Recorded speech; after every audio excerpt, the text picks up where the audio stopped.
રાધનપુર નગરપાલિકાની બેદરકારી સામે વેપારીઓનો વિરોધ. જાહેર રસ્તા પર સૂત્રવાળું લગાવ્યું બોર્ડ. પાટણ જિલ્લાના રાધનપુર શહેરમાં નગરપાલિકાની બેદરકારી સામે લોકોનો કંટાળો ફાળે ચડ્યો છે. શહેરના પટની દરવાજાથી મીરા દરવાજા સુધીના રસ્તાઓની દયનીય સ્થિતિ અને ભૂગર્ભ ગટરની સમસ્યા અંગે વેપારીઓ અને સ્થાનિકોએ અનોખો વિરોધ નોંધાવ્યો છે.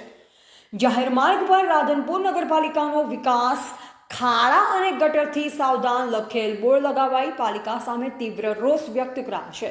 વેપારીઓના જણાવ્યા પ્રમાણે છેલ્લા 6 મહિનાથી રસ્તા પર ગટરના ઢાંકણા તૂટી ગયા છે અને ગંદા પાણી રોડ પર વહેતી સ્થિતિમાં છે, જે કારણે વાહન ચાલક અને પદયાત્રીઓને ભારે તકલીફનો સામનો કરવો પડી રહ્યો છે.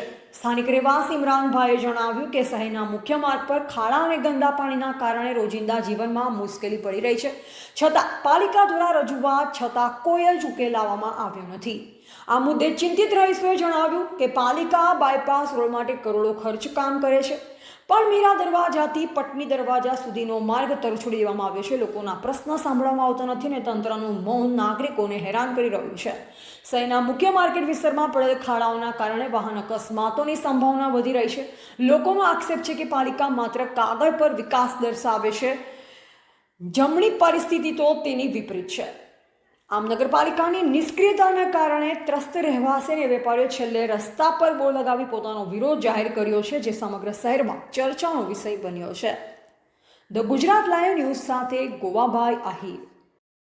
ઇમરાનભાઈ છે અને છેલ્લા 6 મહિનાથી અહીંયા ખાડો પડેલો છે, જે નગરપાલિકાને અવારનવાર રજૂઆત લેખિત મૌખિક આલવા છતાં પણ કોઈ ધ્યાન દીધેલું નથી.